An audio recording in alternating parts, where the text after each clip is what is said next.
आपको सामने पे जो दिख रहा है भूमध्य रेखा पर स्थित देश, इसको याद करने के लिए एक बहुत ही बढ़िया निमोनिक तरीका है जो आपको कहानी के माध्यम से याद करा देंगे। इसको याद करने के लिए 2-3 सारांश है जो उसको पहले जान लीजिए कहानी थोड़ा-सा। तो थोड़ा-सा पहले भूमध्य रेखा को हम क्या समझेंगे? तो भूमध्य रेखा को हम समझेंगे भूमि, क्या समझेंगे? भूमि समझेंगे। भूमि के लिए अक्सर भाई-भाई में विवाद होते रहता है, वही कहानी के माध्यम से हम समझा देंगे।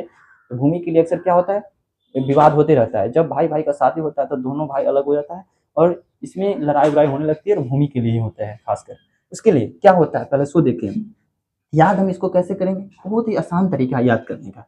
याद करने का सबसे आसान तरीका है कि जब एक भाई का ब्याह हुआ, क्या हुआ? ब्याह, तो कोलंबिया। ब्याह हुआ तो उसका कन्या आया, कन्या आया तो कन्या आया तो उसमें दोनों भाई में लड़ाई हो गया, होता है भूमि के लिए लड़ाई होता है, तो भूमध्य रेखा पर स्थित देश है। उसके बाद दोनों भाई बोलता था कि उसके डोर पर हम न जाएंगे, उस ये मेरे डोर पर वो नहीं आएगा, तो कौन? इक्वाडोर। फिर दोनों भाई एक दूसरे से बात नहीं करता था, फिर बात एक दूसरे से बात नहीं करता था। फिर दोनों भाई एक दूसरे से जलील रहता था, जलील से ब्राजील से याद रखेंगे जलील, तो एक दूसरे से जलील रहता था।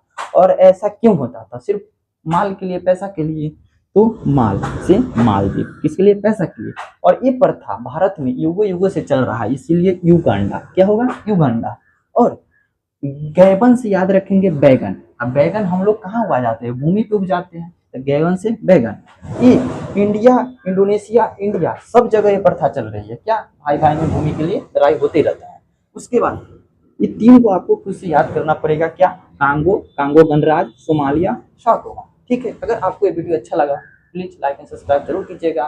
फिर हम आपके लिए नेक्स्ट वीडियो लाएंगे कर्क रेखा और मकर रेखा के लिए, ऐसे ही शानदार तरीके के द्वारा। चलिए, धन्यवाद।